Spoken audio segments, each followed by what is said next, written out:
Hello students, कैसे हैं आप सब लोग। आई होप आप लोग अच्छे होंगे, अच्छे से पढ़ाई कर रहे होंगे।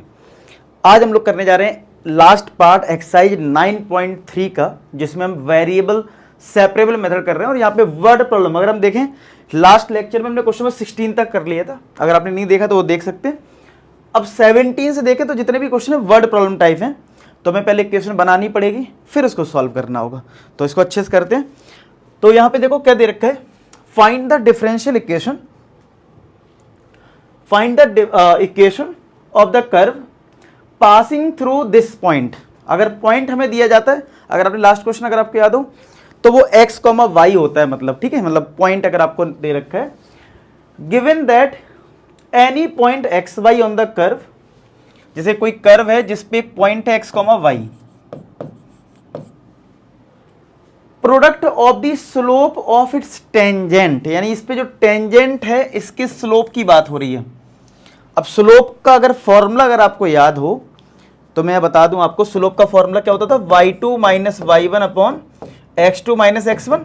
या हम स्लोप को dy अपॉन dx से भी रिप्रेजेंट करते हैं। किससे रिप्रेजेंट करते हैं? dy dx से। तो इसका मतलब है इस कर्व के टेंजेंट की स्लोप की बात जो हो रही है, तो स्लोप हो गया dy अपॉन dx। तो याद रखो कि स्लोप को हम dy अपॉन dx भी लिखते हैं, ठीक है। और ये भी फॉर्मूला होता है। अब और आगे देखो क्या लिखा है, इक्वेशन ऑफ कर्व का क्या मतलब है कि जो भी कर्व है y और x में हमें इक्वेशन चाहिए। इसका मतलब ये है कि पहले एक डिफरेंशियल इक्वेशन आएगी, उसके बाद उसको सॉल्व करके हमें x और y में रिलेशन मिल जाएगा, वो हमें बताना है, ठीक है। तो और वो जो कर्व है, जो भी ये कर्व है वो पास हो रहा है इस पॉइंट से, वो तो आपको समझ लो पर्टिकुलर सॉल्यूशन का क्वेश्चन, यानी कि जब आप सॉल्व कर लोगे तो वो पॉइंट यानी कि x और y को पुट करके c की वैल्यू निकालोगे। तो ये एक चीज ये है। तो बोला प्रोडक्ट ऑफ द स्लोप, यानी हमें प्रोडक्ट करना है किसका? स्लोप का, यानी dy dx का किसके साथ? y कोऑर्डिनेट के साथ, यानी इसका मल्टीप्लाई y कोऑर्डिनेट के साथ करना है, is equal to x coordinate of the point. यानी ये कंडीशन है, कितनी सिंपल सी कंडीशन आ गई कि y प्रोडक्ट करना किसका? स्लोप का किसके साथ? y कोऑर्डिनेट के साथ। और ये किसके इक्वल है? x कोऑर्डिनेट के। इसको ये एक डिफरेंशियल इक्वेशन बन गई। तो ये बन जाएगा y dy equal to x dx बन जाएगा कि नहीं बन जाएगा? क्या ये वेरिएबल सेपरेट हो गए? आप कहोगे हाँ हो गए सेपरेट, तो इंटीग्रेट कर दो। तो integration of y dy equal to integration of x dx, तो ये बन जाएगा y स्क्वायर अपॉन 2, ये बन जाएगा x स्क्वायर अपॉन 2 प्लस का c। अब इस c को निकालने के लिए एक पॉइंट दे रखा था तुम्हें शुरुआत में 0,-2। इसका मतलब ये x है और ये y है, तो y के लिए इधर पुट कर दो। तो -2 का square upon 2 equal to x, यहाँ पे 0 पुट कर दो, 0 स्क्वायर अपॉन 2 प्लस का c। -2 का square 4, 4 upon 2 equal to 0 equal plus c।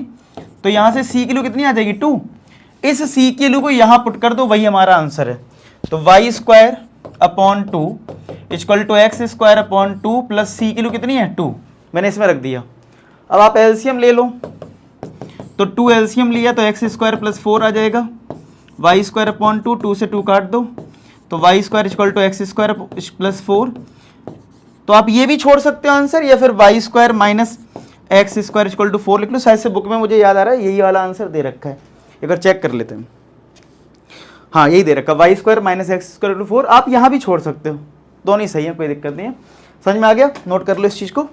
फिर करते हैं नेक्स्ट क्वेश्चन, क्वेश्चन नंबर 18 में लिखा है कि at any point X Y on the curve, एक पॉइंट है कर्व पे X comma Y, slope of the tangent, यहां पे भी स्लोप ऑफ टेंजेंट की बात कर रहा है। मान लो ये टेंजेंट हो गया, तो इसकी स्लोप की बात कर रहे हैं। स्लोप क्या होता है? dy dx, अभी बताया पिछले क्वेश्चन में। Is equal to, is twice of, double है किसका? Slope of the line segment joining the point of contact to the point this, यानी कि एक स्लोप निकालनी है किसकी? पॉइंट ऑफ कॉन्टेक्ट इसको बोलते हैं। अगर आपको याद हो सर्किल पढ़ते थे, सर्किल में जहां पॉइंट से हम टेंजेंट बनाते थे उसको बोलते थे पॉइंट ऑफ कॉन्टेक्ट। तो ये बोल रहा है कि ये जो हमारा पॉइंट ऑफ कॉन्टेक्ट है इस पॉइंट से, और एक और पॉइंट दे रखा है -4, -3, इन दो पॉइंट से जो स्लोप आ रही है उसका डबल है ये वाला स्लोप। क्या लिखा है? देखो फिर से देखो, स्लोप ऑफ टेंजेंट यानी कि डी बाई डी एक्स किसका ट्वाइस है, किसका ट्वाइस है, line segment joining the point of contact to the this point, यानी हमें इसकी स्लोप निकालनी है। तो दो पॉइंट का स्लोप का फॉर्मूला क्या होता था बताओ, अगर एक पॉइंट x1 y1 है और एक पॉइंट x2 y2 है, तो स्लोप का फॉर्मूला याद है क्या होता था, y2 minus y1 upon x2 minus x1 होता था कि नहीं होता था, वो लगाना है। तो बस कर दो।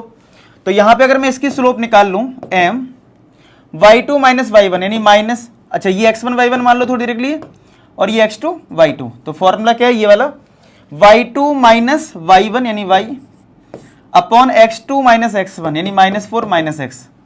अब यहाँ कुछ ज्यादा माइनस आ गया, कॉमन ले लो माइनस, तो 3 प्लस y बन जाएगा, माइनस कॉमन ले लो, ये 4 प्लस x आ जाएगा, माइनस माइनस कट गया। तो फाइनली यहाँ पे हमें स्लोप मिल गई है 3 plus y upon 4 plus x। तो इसका मतलब है हमसे ये बोला गया था ये जो कर्व है इस पे जो टेंजेंट है यानी कि डी बाई डी एक्स वो डबल है किसका, किसका डबल है, किसका डबल है, इस वाली स्लोप का, यानी कि 3 plus Y upon 4 plus X का, ठीक है, इसका डबल है। तो डी बाई डी एक्स क्या आ गया, twice of 3 plus Y upon 4 plus X. यहां तक चीजें क्लियर है। अब आप कहोगे हाँ सर यहां तक तो बढ़िया चल रहा है सब, अच्छा जी, तो इसके बाद कैसे करें, अब वही है, साफ साफ दिख रहा है, एक y और एक x है, तो वेरिएबल सेपरेबल मेथड लगाएंगे। तो अब हमें क्या करना है, x को x के साथ, y को y के साथ, 2 को इधर ही रहने दो, 3 प्लस वाई को नीचे लाओ, तो डी वाई के नीचे ले आए हम 3 प्लस वाई, और ट्वाइस ऑफ डी एक्स के नीचे 4 प्लस एक्स लिखा रहने दो। अब इंटीग्रेट कर दो बोथ साइड, तो D Y upon 3 plus Y को y प्लस 3 तो लिख ही सकते हैं, और ट्वाइस ऑफ 2 बाहर कर दो, कांस्टेंट है, डी एक्स अपॉन इसको भी ऐसे ही x प्लस 4 लिख लो। अब कर दो इंटीग्रेट, 1 अपॉन वाई प्लस 3 का क्या होता है, लॉग मॉड में y plus 3, twice of log mod में x प्लस 4। अच्छा एक चीज मैंने आपको बताई है, डिफरेंशियल इक्वेशन में अगर सारे टर्म्स लॉग में आ रहे हैं तो कांस्टेंट टर्म में लॉग ले लेना, क्या ले लेना, लॉग c, मतलब c को c ना लिख के लॉग c लिख देना, प्रॉपर्टी लग जाती ना। तो ये हो गया log y plus 3, log mod में y प्लस 3। अच्छा यहाँ पे प्रॉपर्टी लग रही है कि मल्टीप्लाई वाला टर्म कहाँ जाएगा, पावर में, तो ये बन जाएगा लॉग मॉड में x प्लस 4 का होल स्क्वायर प्लस का लॉग c। इधर भी मॉड लगा सकते हो कि भैया c पॉजिटिव होना, मतलब लॉग के लिए पॉजिटिव होना चाहिए। क्या यहाँ पे एक प्रॉपर्टी लग रही है log m plus log n, यानी क्या हो जाएगा मल्टीप्लाई, तो लॉग मल्टीप्लाई में आ जाएगा c x प्लस 4 का होल स्क्वायर, यहाँ पे लॉग मॉड में y प्लस 3। तो आप देख पा रहे हो यहाँ भी लॉग है यहाँ भी लॉग है, कंपेयर होकर हट जाएगा, सीधा y प्लस 3 किसके इक्वल आ गया, c टाइम्स x प्लस 4 के होल स्क्वायर के। अब c चाहिए होगा, उसके लिए देखो स्टार्टिंग में ही बोला है, स्टार्टिंग एंड में बोला है इट पासिस थ्रू -2,1, यानी पॉइंट आपको दे रखा है -2,1, तो x को रखना है 1, x को रखना है -2, y को रखना है 1, तो 1 प्लस 3 c टाइम्स x -2 है प्लस का 4 का होल स्क्वायर, तो ये हो गया 4, ये 2 आएगा, 2 का स्क्वायर 4 ही होगा, तो c की वैल्यू फाइनली 1 आ जाएगी। अब c को अगर मैं, हमारी ये कंडीशन आई थी, इसमें 1 रख दो आंसर आ जाएगा, तो y plus 3 is equal to, और अगर c की वैल्यू 1 है तो ये कितना आ जाएगा, x प्लस 4 का होल स्क्वायर। आप यहां भी आंसर छोड़ सकते हो, या y equal to X plus 4 का होल स्क्वायर -3 पे छोड़ सकते हो कि y के लिए x के टर्म में बता दी, दोनों ही सही रहेंगे, दोनों पे फुल मार्क्स ही मिलेंगे आपको। तो बुक में क्या दे रखा है देख लेते हैं, बुक में ये वाला आंसर दे रखा है, ठीक है, तो मैंने कहा ना दोनों ही सही है, आप कोई भी एक आंसर पेपर में लिख देना, ठीक है, नोट कर लो। नेक्स्ट करते हैं क्वेश्चन नंबर 19 में क्या है, the volume of spherical balloon being inflated changes at the constant rate. अगर आपको याद हो रेट ऑफ चेंज वाली जो एक्सरसाइज की थी हमने मैक्स एओडी चैप्टर में, तो जब भी कोई चीज इंक्रीज करती है डिक्रीज करती है और टाइम के रिस्पेक्ट में आपको दिख रहा है, टाइम दे रखा है यहाँ पे, तो इसका मतलब जो आपको दे रखा है volume of spherical balloon is inflated changes, तो यानी कि हमें dv अपॉन dt दे रखा है, क्या दे रखा है भाई, किसके रिस्पेक्ट में, टाइम के रिस्पेक्ट में ही चेंज हो रहा है वॉल्यूम, तो किस रेट से हो रहा है, तो बोला गया चेंजेज एट कांस्टेंट रेट, यानी कि जो चेंजेज है उसकी जो वैल्यू आ रही है वो कांस्टेंट आ रही है, यानी ये किसके बराबर है, कोई एक कांस्टेंट टर्म k के बराबर ले लेते हैं, क्या ले लेते हैं, एक कांस्टेंट टर्म हमने k की एक को ले लिया। अच्छा जी, अब ये हमारी एक पास कंडीशन है। अच्छा, अब यहाँ पे कुछ लिखा है रेडियस इज 3 इनिशियली। इनिशियल मतलब शुरुआत में जब हमारा टाइम 0 है तो रेडियस 3 है। आफ्टर 3 सेकेंड रेडियस इतनी हो गई। फिर बोला find the radius after t seconds. इसको पढ़ने के बाद आपको क्या लगता है, हमें रिलेशन किस में चाहिए होगा, रेडियस में चाहिए होगा ना, और टाइम में चाहिए होगा। तो आपको फिर वॉल्यूम का फॉर्मूला लगा लेना है। तो स्फीयर का वॉल्यूम क्या होता है भाई, स्फेरिकल वैल्यूम है, तो आपको फॉर्मूला लगाना पड़ेगा। कौन सा, वॉल्यूम का। वॉल्यूम का फॉर्मूला क्या होता है स्फीयर का, 4/3 पाई आर क्यूब। अब मैंने इसलिए बोला हमें ये समझना पड़ेगा हमने क्यों लगाया, क्योंकि आप क्वेश्चन की लैंग्वेज देखो तो हर जगह रेडियस और टाइम की बात हो रही है, तो रिलेशन रेडियस और टाइम में तो आना चाहिए, इसीलिए हमने ऐसा किया है। अच्छा जी, तो अब 4/3 पाई तो कांस्टेंट टर्म में बाहर आ जाएगा, यानी हमें डिफरेंशिएशन करना होगा किसका, आर क्यूब का। तो ये आ जाएगा 4/3 पाई आर क्यूब का हो जाएगा 3r² dr/dt इक्वल टू के, यही तो आएगा। 3 से 3 कट गया तो 4 पाई r² dr/dt इक्वल टू के। अब वही वेरिएबल सेपरेबल मेथड लगाओ, r का टर्म dr के साथ और बाकी सब राइट साइड कर दो। तो r², 4 पाई तो कांस्टेंट टर्म है तो r² कहीं रहने दो, यानी 4 पाई r² dr इक्वल टू के dt, ऐसे तो आएगा।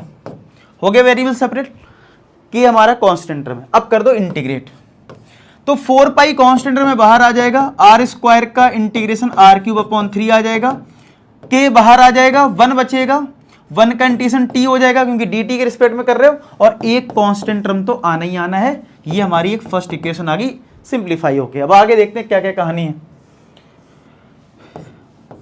आगे कहानी कुछ ऐसी ही, आपसे ये बोला गया, लास्ट की अगर हम बात करूं, find the radius after t seconds. t seconds बाद रेडियस कितनी होगी, तो t रहेगा और रेडियस निकालना है, तो इसका मतलब हमें k और c की वैल्यू निकालनी पड़ेगी। क्या निकालना पड़ेगा, k और c की वैल्यू निकालनी पड़ेगी, फिर हम t के टर्म्स में अपना आंसर आराम से दे पाएंगे। तो वो कैसे आएगा, उसके लिए कुछ कंडीशन थी। इनिशियली रेडियस 3 है, इनिशियल रेडियस का मतलब है कि टाइम को अगर मैं 0 कर दूं उस टाइम रेडियस कितनी है, 3। तो यहां पुट करके देख लेते हैं और यहां से देखते हैं क्या मिलता है। तो हमने क्या करा, t को 0 रखा और रेडियस को 3, तो 4 पाई यहां पे 3 रख दिया, 3 का क्यूब अपॉन 3, टाइम को 0 करा तो ये 0 हो गया, प्लस c, तो c मिल जाएगा यहां से। तो ये कितना आ गया, 3 का स्क्वायर बचेगा, एक 3 कटेगा, 3 4 जा 36, सॉरी 9 4 जा 36 पाई इक्वल टू c। चलो c मिल गया, c को फर्स्ट में पुट कर दो, तो 4 पाई r³ अपॉन 3 ये है ना, equal to kt plus c की लो हमने ये रख दी 36 पाई। अब ये आ गई सेकेंड इक्वेशन। चलो अब एक काम हमारा खत्म हो गया, अब बस k और निकालना है। देखो आपको चाहिए r जो है वो टाइम के रिस्पेक्ट में, k और प्रॉब्लम कर रहा है, k और निकलेगा कहां से, इस वाली कंडीशन। क्या लिखा था, आफ्टर 3 सेकेंड्स रेडियस कितना है, 6 यूनिट, ठीक है। तो यानी टाइम को अगर मैं 3 कर दूं तो रेडियस कितना रखना है, 6। चलो पुट करते हैं, तो 4 पाई r किलो रख दो इधर, 6 का क्यूब अपॉन 3 इक्वल टू के, टाइम को रख दो कितना, 3, और ये 36 पाई। चलो सॉल्व करते हैं और फिर वापस हम k रख देंगे और वहां से आंसर आ जाएगा। तो ये कितना हो जाएगा, देखो 6 क्यूब का मतलब है 6 इंटू 6 इंटू 6 और 3 डिवाइड में है, तो 3 2 जा 6, तो ये 36 हो गया। 36 का 2 में मल्टीप्लाई करेंगे 72, और 72 का 4 में मल्टीप्लाई करेंगे तो कितना आएगा, 4 2 जा 8 और 8 आया, 7 4 जा 28, यानी 288 pi upon 3 equal to 3k plus का 36 पाई। तो ये कट रहा है ना, ये काट दो, 3 9 जा 27 और तो 1 कैरी गया ना, और यहाँ पे 3 6 जा 18, 96 पाई। तो 96 पाई में से ये 36 पाई यहाँ माइनस कर लो, इक्वल टू 3k। तो कितना आ जाएगा, 6 6 0 हो गया यहाँ तो, और 9 में 6 गया 60 पाई। सही है, चलो देखेंगे अभी। तो 63k आया, तो k की यहाँ से आ जाएगी 20 पाई, तो 20 आता है, 22 आता है मुझे जितना याद आ रहा है, 63 कुछ गड़बड़ है, एक मिनट चेक करते हैं। 3 9 27 होता है, 1 कैरी, 3 6 18, ये 96 ही आएगा और ये 36 पाई आया था, तो 96 में जाएगा 60 आएगा। चलो कि अगर इतना आया अभी देखते हैं, अभी आगे और सॉल्व करते हैं। अभी हमें इसमें पुट करना है ना 4 पाई r³/3 इज इक्वल टू, ये हमारा k किलो कितनी आई 20 पाई, तो 20 पाई k किलो रख दी मैंने, और यहाँ पे t तो है ही, प्लस 36 पाई। तो पाई इधर भी है, पाई इधर भी है, पाई इधर है, कॉमन कॉमन लेके काट दो, ठीक है। तो यह आ जाएगा 4r³/3 is equal to, pi cut गया तो 20t प्लस 36 पाई, पाई हट गया। अब देना 5 इधर आएगा 15, 15t है क्या, एक मिनट, नहीं 63 आ रहा है, और ये तो सही आ जाएगा, देखो 9 टाइम्स कटेगा 27, तो 27 सही है, ये 21 आना चाहिए। कितना, अगर ये कट जाए तो यहाँ पे आपका होना चाहिए कुछ अलग आना चाहिए, कुछ गड़बड़ तो है, एक मिनट। ये था 4 पाई 6 का क्यूब, ये हमने जब पुट किया था अपॉन 3 था, 6 3 बार लिखा, 3 2 जा 6 72, तो ये आया था, 4 का मैंने मल्टीप्लाई करा 8, 7 4 जा 28, तो ये इतना आया था। 3 से काटा तो 3 9 जा 27 होता है, 1 कैरी जाएगा, 3 6 जा 18, 96 पाई आएगा, ये 3k है, और ये तुम्हारा 36 पाई, तो ये तुम्हारा 96 पाई माइनस 36, 0 9 में 3 के 6, 3k, ये तो 20 पाई आ रहा है। कहाँ पे, यहाँ पे हो सकता है मिस्टेक, अगर हम, ये 3 तो था ही यहाँ पे, ठीक है, अगर यहाँ पे 4 से डिवाइड करूँगा तो ये आएगा 5, 5 3 जा 15, 15 तो आ नहीं रहा है, ये नंबर जो है वो, एक मिनट पूरा मैं थोड़ा चेक करना चाहिए, लेकिन सी के लिए तो सही है, क्योंकि हमारा ये वाला पार्ट बिल्कुल सही आ रहा है, यहाँ पे बिल्कुल सही आ रहा है, ये इतना ही आएगा, क्योंकि 9 3 जा 27 होता है, हमारा इधर गड़बड़ हो रहा है, यानी के लिए गड़बड़ हो रही है, चेक करना ही पड़ेगा। 4 पाई r6 का क्यूब, 6 का क्यूब होता है 216, तो 3 2 जा 6 हुआ, और यहाँ पे 36 7 2 4 8 7 4 जा 28, तो ये 3 से कट जाएगा ना यहाँ, तो कटा 9। कभी कभी कैलकुलेशन गलत आपको हो सकता दिख गया हो अभी तक मुझे नहीं दिख रहा है, क्योंकि कभी कभी ऐसा हो जाता दिखता नहीं है कि मतलब गलती कहाँ हो गई है, ठीक है। तो 3k प्लस 36 पाई, और मुझे नहीं समझ में आ रहा कि कहाँ गलती होगी, 96 और इस 36 को मैंने इधर भेज दिया, तो ये हो गया 60।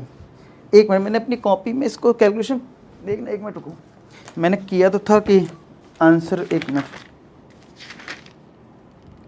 कहीं किए तो थे मैंने, मतलब ये करते रहते ना कि बच्चों को आंसर मैच करवाना है तो पहले मेहनत करनी पड़ती है, समझ रहे हो, तो ये चीज़ रहती है। ओके, अब पता नहीं वो कहाँ होगा, मैंने किए तो थे मैंने, क्योंकि होता क्या ना, क्योंकि आंसर वेरीफाई करना होता है ना हमें। तो ये तुम्हारा, ओके ओके ओके, समझ में आया किसी को, मुझे तो आ गया कहाँ गलती हुई, मुझे तो समझ में आ गया। जब तक मैं इरेज कर रहा हूँ आप लोग बताना आपने मुझसे पहले पकड़ लिया कि नहीं, मुझे समझ में आ गई कहाँ गलती हुई है। इधर गलती ये हुई है,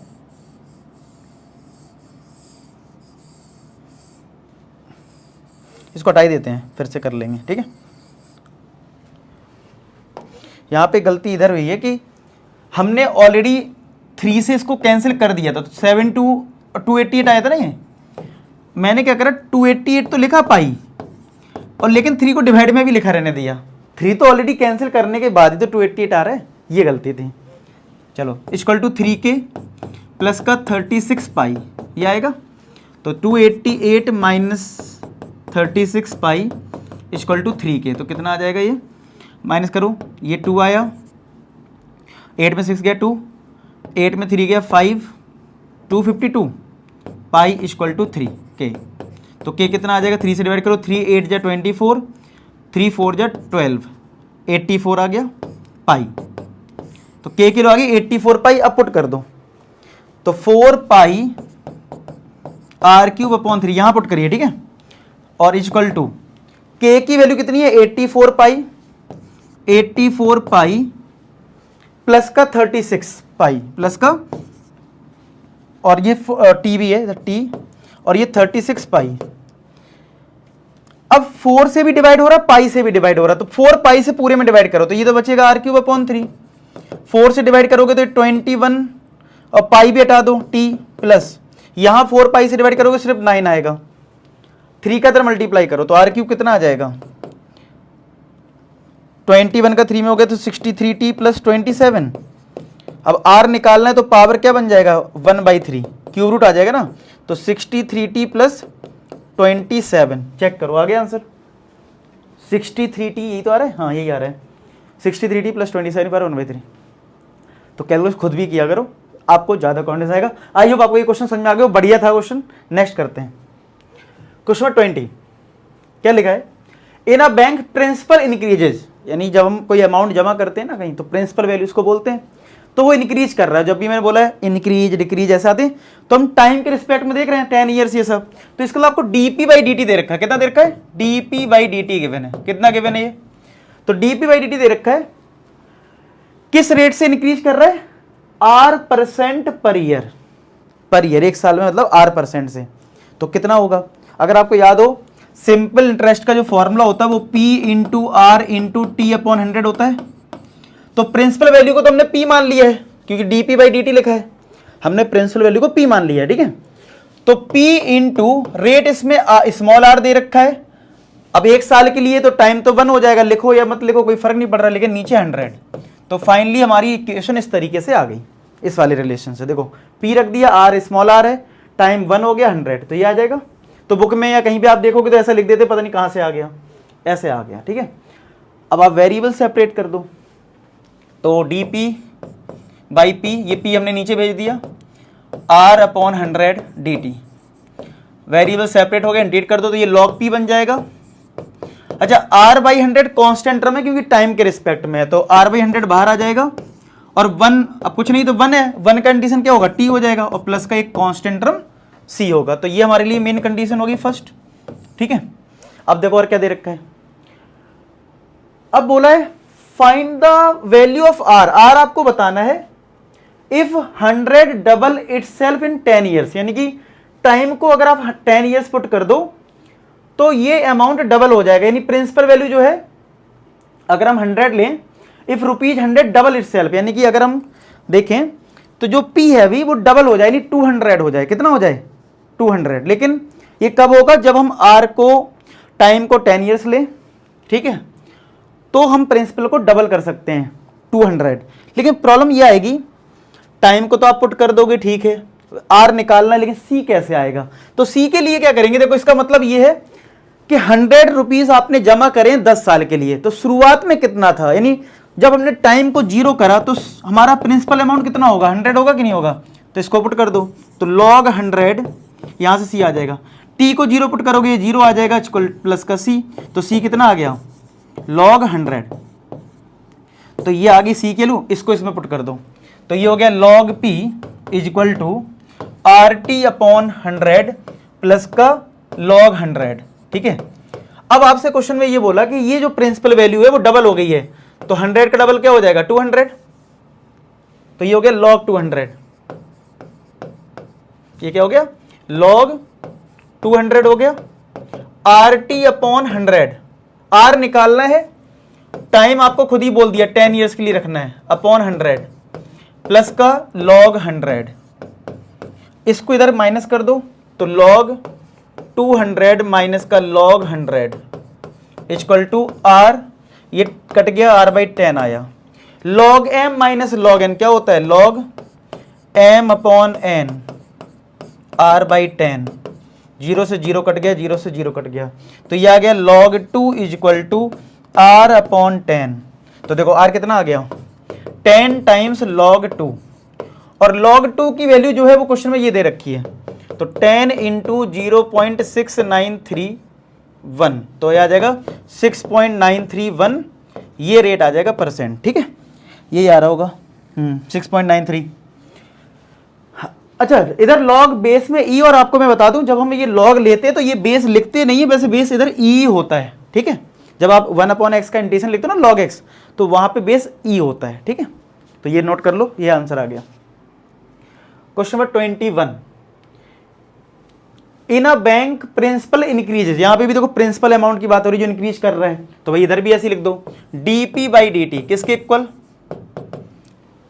eight the rate 5% per year. तो अभी बताया ना सिंपल इंटरेस्ट का formula, P into R into T upon 100। तो प्रिंसिपल अमाउंट को पी ले लिया है, इस बार तुम्हें रेट दे रखा है 5%, तो 5 पर ईयर है, तो टाइम को 1 कर दिया, नीचे 100, तो फाइनली ये आ जाएगा। तो ये क्वेश्चन सेम हो गया पिछली वाली की तरह। तो डीपी बाई पी हो जाएगा, क्या हो गया, DP by P 5/100 dt, integrate कर लो तो ये log p आ गया, 5/100 बाहर आ जाएगा, इंटू टी हो गया प्लस का c। अब क्वेश्चन में क्या बोला था, an amount of 1000 is deposited in the bank, यानी कि आपने शुरुआत में जो अमाउंट है कितना दिया है 1000, तो इसका मतलब टाइम अगर मैं 0 कर दूं तो प्रिंसिपल वैल्यू कितनी लेनी है 1000। तो चलो पुट कर दो, तो log 1000 इज इक्वल टू, ये 0 हो गया प्लस का c, तो c फाइनली कितना आ गया log 1000। चलो इसको यहां पुट कर दो, तो log p equal to 5/100 into T plus का c यानी log 1000। अब देखो और आगे क्या बोला है, how much it will worth, ठीक है, आफ्टर 10 ईयर्स, ठीक है, मतलब ये जो प्रिंसिपल अमाउंट है वो 10 साल बाद, यानी कितना 10 साल बाद ना, हाँ 10 ईयर्स के बाद कितना हो जाएगा ये पूछा है।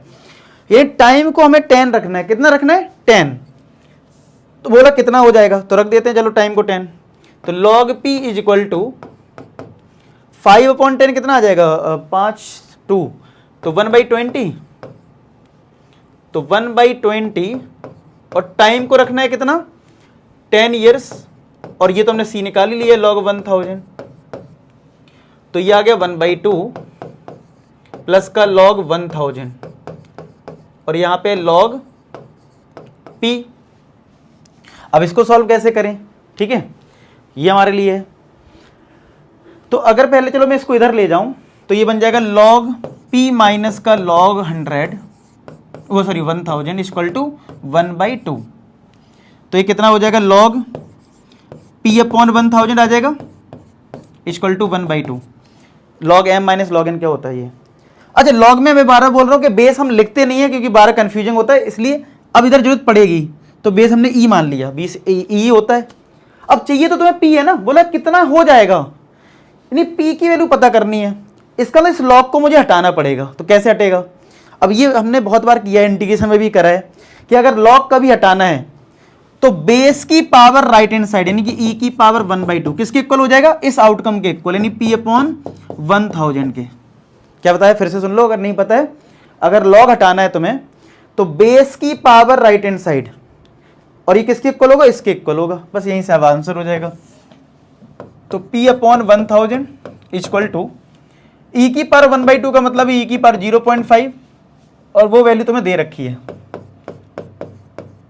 कितनी है 1.648, तो p कितना आ जाएगा 1.648 इंटू 1000 कितना आ जाएगा 1648, तो ये आ गया प्रिंसिपल अमाउंट, ठीक है। और ये मतलब प्रिंसिपल अमाउंट मतलब ये डिपॉजिट 10 साल बाद इतना हो जाएगा, अगर आपने इतना डिपॉजिट करा, कहाँ गया 1000 डिपॉजिट करा, क्लियर समझ में आया। तो फाइनली हमारा ये आ रहा है आंसर, बुक में भी चेक कर सकते हैं आप, ठीक है। नेक्स्ट करते हैं, अब देखो यहाँ पे क्या है, in a culture the bacteria count 1 lakh 1 lakh दे रखा है, number increased by 10% in 2 hours, 2 घंटे में 10% से इंक्रीज करते हैं, ठीक है। तो यहां पे भी जैसे हम अमाउंट जमा करते हैं ना बैंक में, इसमें वो प्रिंसिपल वैल्यू लेते हैं ना, तो चलो हम पी से स्टार्ट करते हैं, ठीक है। प्रिंसिपल वैल्यू को ही हमने मान लिया कि स्टार्टिंग में जो बैक्टीरिया काउंट है, लिख देता हूं, चलो लेट कर लेता हूं, इसमें निकालना कैसे एक बार ये देख लेते हैं। How many hours will the count 2 lakh, मतलब कितने घंटे में 2 लाख हो जाएगा, if growth rate is bacteria is proportional to the number present, यानी नंबर प्रेजेंट के इक्वल है, तो let the number of bacteria भी पी ले लेते हैं, let number of bacteria p P ले लिया, जिससे कि पी इसलिए लिख रहा हूँ क्योंकि आपने अभी परसेंटेज वाले क्वेश्चन किए हैं। अब देखो यहाँ पे लिखा है, देखो लास्ट लाइन से कुछ पकड़ने की कोशिश करते हैं, रेट ऑफ ग्रोथ, ग्रोथ का मतलब इंक्रीज, और जब भी रेट ऑफ ग्रोथ की बात करते हैं तो हम dp बाई dt लिखते हैं कि नहीं लिखते हैं। इज प्रोपोर्शनल, फिजिक्स में पढ़ा होगा आपने, एक प्रोपोर्शनल का साइन आएगा किसके बराबर है, नंबर प्रेजेंट, तो नंबर प्रेजेंट हमने कितना लिया p, तो डायरेक्टली प्रोपोर्शनल टू p के, तो यहां से कंडीशन मिल गई, जो लास्ट लाइन है वहां से हमें कंडीशन मिल गई है, क्या मिली है, dp by dt directly proportional to p। अब आपने फिजिक्स में ये चीज पढ़ी होगी कि जब भी ये डायरेक्टली प्रोपोर्शनल साइन हटाते हैं और अगर हमें इक्वल चाहिए तो एक कांस्टेंट टर्म हम ले लेते हैं, याद है क्या, कुछ याद आया, और जिनको नहीं पता तो याद रखो कि कभी भी ये डायरेक्टली प्रोपोर्शनल साइन हटाते हैं तो इक्वल टू का साइन आता है। अब कर लो वेरिएबल सेपरेट, तो dp बाई p के dt इंटीग्रेट कर दो, अब तो ये log p के कांस्टेंट में बाहर आ जाएगा, वन कंडीशन t हो जाएगा प्लस का c, ये आ गया। अब एक एक करके पढ़ते हैं, हमें चाहिए क्या है, टाइम चाहिए, t निकालना है जब p जो है वो डबल हो जाए, मतलब 2 लाख हो जाए। तो इसका मतलब अगर आपको t निकालना है और ये p डबल हो रहा है, इसका मतलब k और c की वैल्यू आपको निकालनी पड़ेगी। वो कैसे आएगी, अब आपको साफ साफ क्वेश्चन पता है कि शुरुआत में बैक्टीरिया कितना था, 1 लाख, यानी t अगर 0 पुट कर दें तो p को हमें कितना लेना उस टाइम, log, उस टाइम p को हमें लेना है 1 लाख, यानी 1 लाख इधर लिख लो, ठीक, 5 जीरो लगा के, इक्वल टू t 0 कर दिया c, तो c कितना आ गया, log 1 लाख आ गया तुम्हारा यहाँ पे, ठीक है, तो c के लिए तो मिल गई, ठीक है, समझ में आ गया इतना। अब यहाँ पे एक चीज और दे रखी थी कि नंबर जो इंक्रीज्ड है वो बाई 10% इन 2 आवर्स। अच्छा, एक और कंडीशन है, वो चलो बाद में लगाएंगे, पहले सी रख लेते हैं इधर, तो log p is equal to K T plus C, C कितना है, log 1 लाख, ठीक है। तो इस तरीके से हमने एक फर्स्ट और ये कंडीशन तो हमने चलो इसका नाम नहीं दिया था, चलो इसको और दे देते हैं फर्स्ट, तो ये होगी हमारी सेकेंड।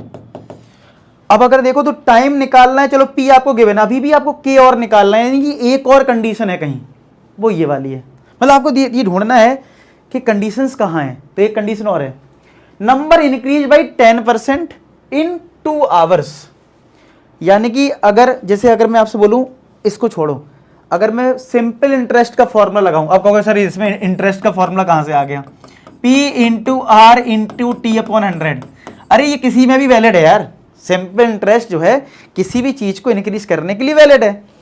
तो अगर यहाँ पे अगर मेरा प्रिंसिपल, मैंने मतलब इधर प्रिंसिपल मत सोचो, बैक्टीरिया का प्रेजेंट अमाउंट है जो है नंबर है वो p है, किस रेट से इंक्रीज हुआ, 10% से, ठीक है, तो 10 कर दिया, कितने घंटे लग रहे हैं, टाइम में 2 लिख लो, ठीक है, अपॉन 100, तो ये हमारा नया प्रिंसिपल वैल्यू मिल जाएगा। मतलब ये हमारा हो गया, अगर मैं ऐसे बोलूं कि हमारा जो p, अब जो p था ना, जो शुरुआत में p था, जो ये p चल रहा है, अब अगर हम ये पता करना चाहते हैं कि p न्यू क्या होगा, न्यू नया p क्या होगा 2 घंटे बाद,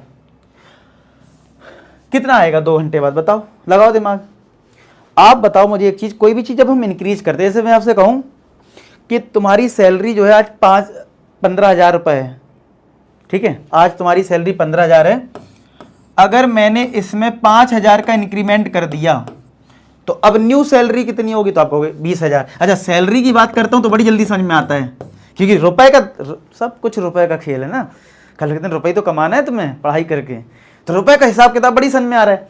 तो यहां पे भी हमें कैसे समझना पड़ेगा कि अगर हम टाइम को 2 कर रहे हैं, मतलब 2 आवर्स लेना ना, इस कंडीशन में समझना मेरी बात, हमारी मेन कंडीशन तो यही है, इसी में हम सब कुछ पुट करने वाले।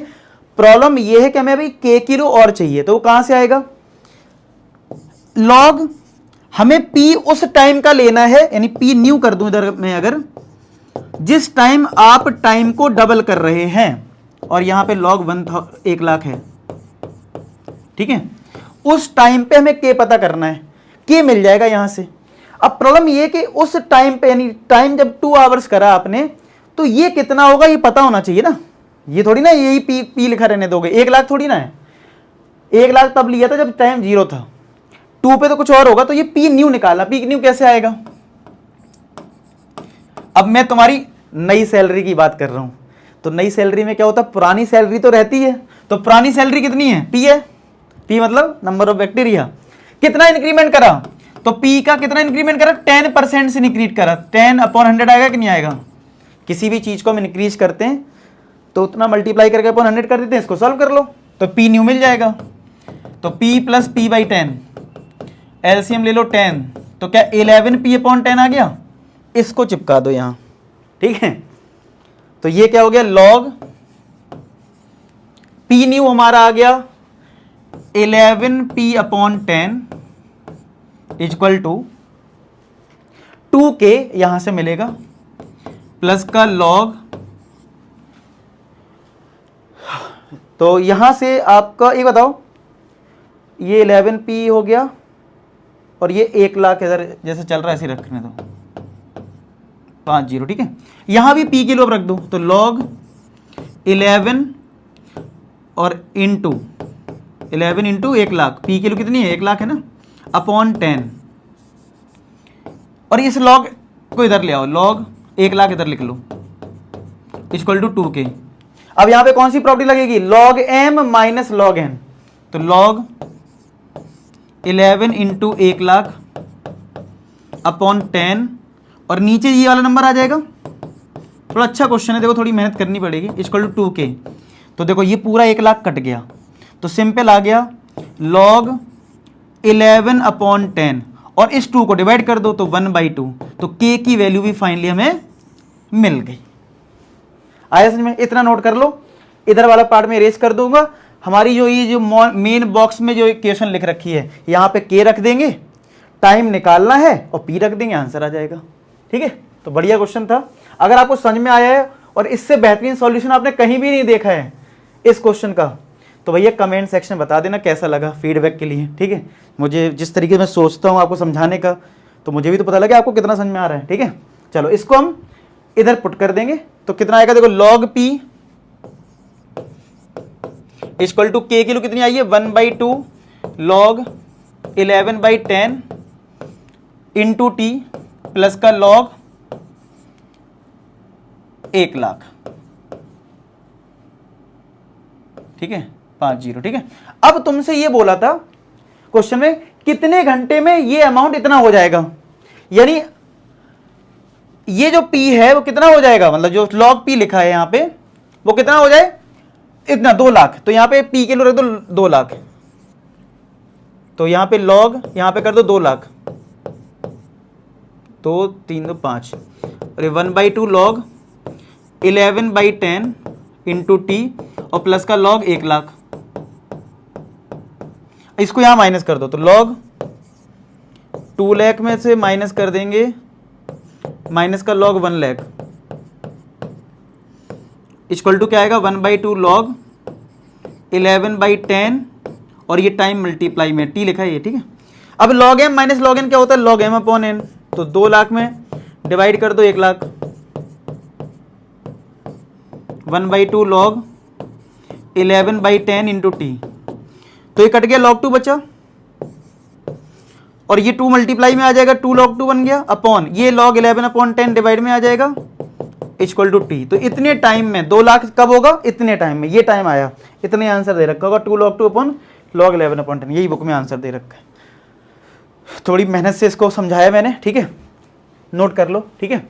और पता है इस क्वेश्चन को करवाने के लिए ना, मैं अभी जो रजिस्टर आपको दिखा रहा था ना, ये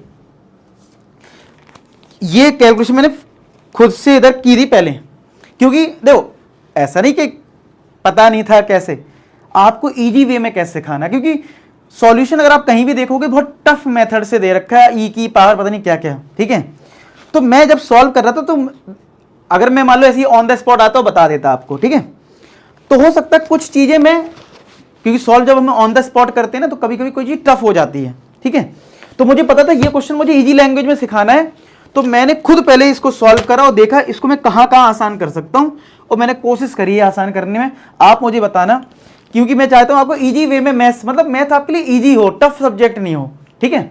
चलो बस अब इसका लास्ट क्वेश्चन करते हैं, और ये एक्सरसाइज हमारी कंप्लीट। तो क्या लिखा है, जनरल सॉल्यूशन बताना इस डिफरेंशियल इक्वेशन को। शुरुआत में देखने में बड़ा टफ लगता है कि ये एक्स प्लस वाई का क्या करें, लेकिन एक प्रॉपर्टी नहीं है e की पावर x, अरे बचपन में सीखी है, बेस सेम है पावर ऐड होती है, खेल खत्म, ठीक है। अब वेरिएबल सेपरेट हो जाएगा, तो dy अपॉन e की पावर y, e की power x dx, variable separate हो गए, इंटीग्रेट करो। कुछ लोग रोने लगेंगे, सर 1 अपॉन e की पावर y कंडीशन क्या होता है, महाराज ऊपर ले जाओ, ठीक है, इतना दिमाग मत लगाओ। e की पावर x dx, e की पावर माइनस वाई का क्या होगा, e की पावर माइनस वाई, लेकिन y का कोफिशिएंट नेगेटिव है तो -1 भी आएगा, e की पावर x का e की पावर x प्लस c, तो ये माइनस हो गया, e की power minus Y equal to e की पावर x प्लस c। अब कोई ऑप्शन इस टाइप का है क्या, नहीं है।